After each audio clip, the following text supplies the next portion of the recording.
आपको पता है आपके एग्जाम में कितना कम टाइम बचा रह गया है। कुछ बच्चे में से अभी भी बोल रहे हैं कि दीदी बायो के लिए एटलीस्ट कुछ बता दीजिए कि क्वालिफाई कर जाए या फिर बायो में 250-300 नंबर तक किसी भी तरीके से पहुंच जाए। बायो में नहीं, किसी भी तरीके से, हाँ ठीक है, अपने मार्क्स आ जाए, इतने आ जाए, या तो क्वालिफाई कर जाए जो एकदम ही जीरो पे है, और अगर जो 100 मार्क्स भी ला रहे हैं, 150 भी ला रहे हैं, तो किस तरीके से 300 प्लस तक पहुंचा जाए। तो देखो, जिनका 150 आ रहा है, 200 आ रहा है, तो आप तो रिवाइज नहीं कर रहे हो, या फिर जो बच्चा है उसको कवर करो। बाकी जिनका 100 या फिर बिलो 100 है, तो वो इस वीडियो को पूरा कंटिन्यू कर लेना। जिसका थोड़ा ज्यादा भी आ रहा है वो भी देख लो, क्योंकि देखो डेली डेली आपको पढ़ना पड़ेगा, ठीक है, डेली पढ़ना पड़ेगा। एक और बात मैं बताऊंगी कि आगे जो हम लोग बात करेंगे वो पूरे 10 दिन का प्लान है 300 प्लस का। लेकिन अगर आपको पढ़ने में कोई प्रॉब्लम आ रही है तो अभी मैंने यूट्यूब पे स्टार्ट किया है, डेली एक यूनिट रहता है। उस एक यूनिट को मैं आपको बताती हूँ कि प्रीवियस ईयर में कहाँ कहाँ से सवाल पूछे गए हैं। तो अगर आपको हेल्प चाहिए तो एक बार आप वो सीरीज देख लीजिएगा, कोई भी एक वीडियो रैंडम उठा के देख लीजिएगा। मैंने प्लांट फिजियो कराया है, बायोटेक कराया, अब बायोटेक उठा के देख लेना, ठीक है। मेरे कहने पे एक बार बायोटेक उठा के देख लेना, क्योंकि उससे अगर आप पहली बार बायोटेक पढ़ रहे हो ना, तो आपको समझ में आएगा कि कहाँ से पढ़ना है और कहाँ से सवाल बनता है, ठीक है। और एक और बात समझिए कि अगर आपको इतना चाहिए और आपके पास दिन बहुत कम बचे हैं, आपके पास 3 सब्जेक्ट हैं, तो ये दोनों को कैंसिल कर दो, सिर्फ बायोलॉजी लेके चलो, तब जाके बात बनेगी। सिर्फ बायो लेके चलो। देखो, मैं आपको कोई डिमोटिवेट नहीं कर रही हूँ, लेकिन प्रैक्टिकल बात यही है, अब इसमें कुछ नहीं किया जा सकता। अगर आप एकदम नील बटा सन्नाटा जीरो चल रहा है या फिर कुछ भी चल रहा है, देखो मैं आपको डिमोटिवेट नहीं कर रही हूँ, लेकिन रियलिटी यही है। रियलिटी एक्सेप्ट करोगे तो कुछ अच्छा कर पाओगे। रियलिटी से जितना भागते जाओगे भागते जाओगे भागते जाओगे, अपनी सपनों की दुनिया में रहोगे, एक पूरी झूठी दुनिया रहेगी ना, आप कुछ नहीं कर पाओगे। नहीं पढ़ा है किसी भी रीजन की वजह से, रियलिटी एक्सेप्ट करो, हाँ मैंने नहीं पढ़ा है, मुझे पता है 250-300 नंबर पे सिलेक्शन नहीं होता, लेकिन टाइम वेस्ट करके भी क्या मिल जा रहा है आपको। तो जब टाइम वेस्ट करके कुछ नहीं मिल रहा है तो एटलीस्ट कुछ कर लिया जाए। आप अगर 8-10 दिन भी पढ़ोगे ना, आपको लगता है कि 8-10 दिन पढ़ के सिलेक्शन नहीं होने वाला, भाई 8-10 दिन भी अगर आप पढ़ोगे ना तो आपको आगे चल के पढ़ने का मन करेगा। लेकिन अगर 8-10 दिन ही आप नहीं पढ़ोगे, आप एक बार खुद को चेक तो करो कि आपका कितना पोटेंशियल है, आप कितना कर सकते हो। अभी तक आपने क्या देखा आपके बारे में, अरे मैं कुछ कर ही नहीं सकता, अरे मेरे को तो आता ही नहीं है, मेरे को तो समझ भी नहीं आता, मुझे एनसीईआरटी नहीं पढ़ी जाती, मैं 5 घंटे नहीं पढ़ पाता, मैं 10 घंटे नहीं पढ़ पाता। ये सब आपके मन में है, ठीक है, ये सारी चीजें आपके मन में है कि लोग बोलते हैं कि खुद के ऊपर ट्रस्ट करो, मैं बोलती हूँ खुद के ऊपर ट्रस्ट करो, बाकी टीचर्स बोलते हैं खुद के ऊपर ट्रस्ट करें, लेकिन कैसे ट्रस्ट करें? हर बच्चा अलग होता है, मैं वैसा नहीं हूं। तो खुद को जब आप अपने बारे में इतना गलत गलत गलत गलत सोच रहे हैं, तो एक बार चेक करके देखो, ठीक है। मैं कह रही हूँ आपको अपने ऊपर भरोसा नहीं है, मत करो, कोई जरूरत नहीं अपने ऊपर भरोसा करने की। एक बार खुद को चेक करके देखो क्या होता है, आप चेक करो। अगर मैंने जितना भी आपको टारगेट बताया है, आप 1 दिन फॉलो करके देखो, 2 दिन फॉलो करके देखो, 8 दिन फॉलो करके देखो, 10 दिन फॉलो करके देखो, पूरे साल फॉलो करके देखो, जो भी आपका मन करे। एक बार खुद को चेक करो, क्या सच में आप ट्रस्टवर्दी नहीं हो, क्या आप खुद के ऊपर भरोसा कर सकते हो, है ना? तो काम करो, मेरे कहने पे नहीं, खुद पे भरोसा करो, किसी के कहने पे मत करो, लेकिन एक बार खुद को चेक करो कि आप कितना कर सकते हो। उसके बाद अगर आपको लगता है कि नहीं आपके बस की नहीं है, तो आप मत करो, लेकिन चेक तो करो, ठीक है। तो देखो, बायोलॉजी में आपको क्या करना है, एक तो एनसीईआरटी पढ़ना है, पीवाईक्यू करना है, और प्रीवियस ईयर के क्वेश्चन इतने इंपॉर्टेंट है। देखो, मैं समझती हूँ आप अभी छोटे हो, आपको नहीं पता, आपको लगता है कि पीवाईक्यू करने का मतलब है चलो एक लाइन से उठाओ, 90 क्वेश्चन कर दिया, 90 में ठीक है, खत्म, बात हो गई। भाई साहब, इस तरीके से नहीं किया जाता। आप पीवाईक्यू करो, आपको समझना पड़ेगा। आपने पीवाईक्यू लगाया, पीवाईक्यू के बाद आपको एक एक क्वेश्चन दोबारा चेक करना पड़ेगा। आपका सवाल सही है तब भी चेक करो, गलत है तब तो चेक ही करोगे, डाउट है तब भी चेक करो। अगर आपको कोई क्वेश्चन सही है ना, आपको वापस से वो भी चेक करना पड़ेगा कि अगर दोबारा आपके सामने वो क्वेश्चन पूछा जाए, कितना भी ट्विस्ट करके, आपका वो क्वेश्चन गलत नहीं होना चाहिए।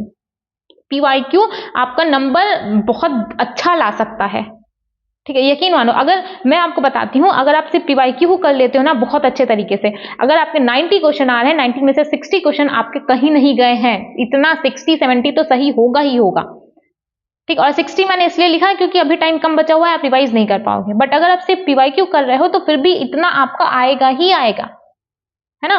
तो आपको क्या करना है, बायो में एनसीईआरटी करो, पीवाईक्यू करो, इसके अलावा कोई क्वेश्चन नहीं, कोई कुछ मत उठाओ, सिर्फ एनसीईआरटी करो, पीवाईक्यू करो। पीवाईक्यू करो इतने अच्छे तरीके से करो कि सेम क्वेश्चन अगर आ जाए तो आपका अगर 90 क्वेश्चन आता है तो 90 में से आपका 90 के 90 क्वेश्चन पूरे सही होने चाहिए। डेली रिवीजन करना पड़ेगा। 3 घंटे मैंने एक नंबर दे दिया, बट आपको डेली रिवीजन करना होगा। 3 घंटे, 4 घंटे, 5 घंटे, जितने भी आप पढ़ सकते हो उतना पढ़ो। पीवाईक्यू चैप्टर वाइज करो, उसके अलावा फुल सिलेबस एटलीस्ट एग्जाम तक आपको 5 से 6 टेस्ट देना होगा, ठीक है। फुल सिलेबस, डरो मत। और फुल सिलेबस टेस्ट 2 सिर्फ बायो का देना है, ठीक है। अब देखो क्या करना है, 23 अप्रैल, 24 अप्रैल, 25 अप्रैल, मैंने सारे चैप्टर नहीं लिए, मैं आपको वापस से बता रही हूँ, मैंने वही चैप्टर लिए जो मुझे लगता है हाई वेटेज है। इसके अलावा मैंने आपको बताया है कि जो मैंने यूट्यूब पे स्टार्ट किया है, कोई चैप्टर ऐसा है जो आपको लगता है कि ठीक है आप बस एक वीडियो देख लोगे प्रीवियस ईयर के, आपको वो समझ में आ जाएगा, तो एक बार जाकर के वो मेरा वीडियो चेक करना। जो जो मैं टॉपिक आपको बता रही हूँ एटलीस्ट उतना टॉपिक कर लोगे। मैंने बायोटेक का क्वेश्चन बताया है, मैंने बायोटेक कराया, बायोटेक का 15-20 मिनट का जितने भी देर का वीडियो है आप जाकर के चेक करो। अगर आपके बायोटेक में 10 क्वेश्चन आने हैं ना, तो 10 में से 9 क्वेश्चन आपके उसमें से ही आएंगे। और मैंने कोई ज्ञान नहीं, कोई रिसर्च ऐसा कुछ मेरे को नहीं पता कि क्या आने वाला क्या नहीं। मुझे कैसे पता है कि अगर 10 क्वेश्चन है तो 10 में से 8 क्वेश्चन उसमें में से आएंगे, क्योंकि हर साल रिपीट हो रहा है। इसलिए मैं कॉन्फिडेंट हूं कि अगर 10 सवाल आएगा तो 10 में से आपका 8 उतने में से ही आएगा। मे बी 2 क्वेश्चन वो कहीं ना कहीं ट्विस्ट करके कुछ भी कर दें, लेकिन 8 क्वेश्चन आपका कहीं नहीं गया है, वो उसमें से ही आएगा। क्योंकि मैंने देखा ना कि हर साल सेम क्वेश्चन आ रहा है। जेल इलेक्ट्रोफोरेसिस 6-7 शब्द है जो कि उसमें याद रखना है, सिर्फ 6-7 वर्ड्स है। कौन सा जेल है, एग्रोज जेल है, एथिडियम ब्रोमाइड है, ब्राइट ऑरेंज कलर है, ठीक है, इल्यूशन है, मतलब कुछ ही वर्ड से जो आपको एनोड की तरफ जाता है, सीविंग इफेक्ट है ना, साइज के अकॉर्डिंग मूव कर रहा है। इतना जितना मैंने अभी 5-6 शब्द बताया ना, इसी 5 to 6 वर्ड में से हर साल क्वेश्चन आता है और हर साल बच्चे गलत करते हैं। तो आप समझो, जाकर के एक बार चेक करो, अगर आपको नहीं समझ में आता है मे बी आपको हेल्प मिले आपकी प्रिपरेशन में। देखो 23 अप्रैल को, अब में से ये मत बोलना कि दीदी यूनिट कैसे खत्म होगा। अगर मैंने यहाँ पे लिखा है दैट मीन्स कि ये पॉसिबल है, इसलिए मैंने यहाँ पे लिखा है। मुझे कोई शौक नहीं है कि मैं आपको उतना काम दे दूं जितना आप कर ही ना पाओ। पॉसिबल है, नहीं पॉसिबल है तो पॉसिबल बनाओ। बट आपकी, अगर आप 18 साल के हो, आप 20 साल के हो, 22 साल के हो, आपकी ही उम्र का बच्चा ये काम कर रहा है, अगर वो कर रहा है, वो कोई बहुत तीरंदाज नहीं है, वो कर रहा है तो आप भी कर लोगे। तो 23 अप्रैल को बायोटेक वाली पूरी यूनिट करो और मॉर्फोलॉजी करो। और बायोटेक अगर आप पहली बार कर रहे हो तो एक बार मेरा वीडियो जाके जरूर चेक करना, ठीक है। बायोटेक करो, मॉर्फोलॉजी करो। 24 अप्रैल को आपको 8th यूनिट उठानी है, ह्यूमन हेल्थ एंड डिजीज वाली, उसको चेक कर लेना। 25 अप्रैल को जेनेटिक्स उठाओ और जेनेटिक्स और सेल। 26 अप्रैल को मॉलिक्यूलर बेसिस, सेल डिवीजन। 27 को रिप्रोडक्शन वाली यूनिट कंप्लीट करना। 28 अप्रैल को 10th यूनिट इकोलॉजी वाली। 29 को यूनिट फर्स्ट और 30th को ब्रीदिंग, सर्कुलेशन, एक्सक्रीशन। और मैंने ह्यूमन फिजियोलॉजी में नहीं मेंशन किया है। 1 मई को आपको प्लांट फिजियो वाली यूनिट पढ़ लेना, ठीक है। अगर इसमें से आपको, मैं फिर से कह रही हूँ, एक बार देखो, जो मैं आपको बोल रही हूँ कि जो मैंने वीडियो करा रही हूँ आप उसको जाके देखो, वो मैं सिर्फ आपको इसलिए बोल रही हूँ कि अगर आप कोई भी चैप्टर पहली बार पढ़ रहे हो तो आपको हेल्प मिलेगा, आपको ये समझ में आएगा कि कहाँ से क्वेश्चन आया है। मैंने आपको बोला ना कि आपको यूनिट 9 करना है, आज आपको यूनिट 9 करना है, ठीक। तो यूनिट 9 अगर आप पहली बार कर रहे हो तो एक बार जाकर के मेरा बायोटेक वाला यूनिट देखना, मैं लिंक कर दूंगी डिस्क्रिप्शन में, मैं डाल दूंगी, ठीक है, बायोटेक वाला, है ना। यकीन मानो मैं अपने किसी फायदे के लिए नहीं कर रही हूँ, मेरा कोई खास फायदा होने वाला भी नहीं है। तो मैं सिर्फ इसलिए कह रही हूँ कि अगर आपका इंटरेस्ट नहीं है कि नहीं दीदी मैंने बायोटेक आज तक पढ़ाई नहीं है, मुझे कैसे समझ में आएगा, मैं सिर्फ इसलिए बोल रही हूँ कि अगर आपके मन में ऐसा है तो एक बार देखोगे तो आपको खुद से मन करेगा। आप जब देखोगे कि हाँ, जेल इलेक्ट्रोफोरेसिस से पता नहीं कितनी बार सवाल पूछा गया है, तो आपका खुद मन करेगा। आप देखोगे कि ओराई में एक ही 2 स्टेटमेंट है जहां से क्वेश्चन पूछा जा रहा है, तो आपका खुद का मन करेगा कि हाँ ठीक है, अगर इतना आसान सवाल आ रहा है तो मेरा भी बन सकता है, ठीक है। इसलिए इतना करो, और जितनी चीजें मैंने आपको बताई हैं इतना कर लो, कम से कम यार इतना कर लो। देखो टाइम है, मैं ऐसी कोई भी चीज यहाँ पे नहीं बोल रही हूँ जो प्रैक्टिकली पॉसिबल नहीं है। हाथ पे हाथ रख करके बैठे रह जाओगे, कुछ हासिल नहीं होगा, ठीक है। मैं समझती हूँ कि 300 नंबर पे सिलेक्शन नहीं होता, मैं समझती हूँ 250 नंबर पे सिलेक्शन नहीं होता, बहुत अच्छे से मुझे समझ में आता है, लेकिन बहुत कुछ बदल जाता है। आप 10 दिन पढ़ोगे, 20 दिन पढ़ोगे, 1 महीना पढ़ोगे, आपको वो कॉन्फिडेंस आएगा जो आप पूरे साल, अभी तक पूरी जिंदगी आपको नहीं आया होगा, आप जितने भी साल के हो।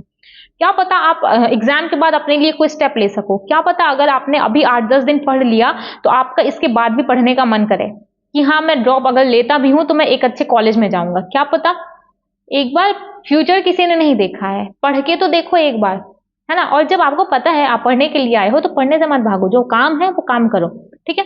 बाकी इसके अलावा अगर कोई भी और डाउट है तो टेलीग्राम का लिंक आपको डिस्क्रिप्शन में मिल जाएगा, वहां से जाकर के आप ज्वाइन कर लीजिएगा और अच्छे से पढ़ाई करिए। कोई भी आपका डाउट आता है तो आप कमेंट सेक्शन में बोल दो, अदरवाइज टेलीग्राम ज्वाइन कर लीजिए, ठीक है। ओके, चलो, थैंक यू।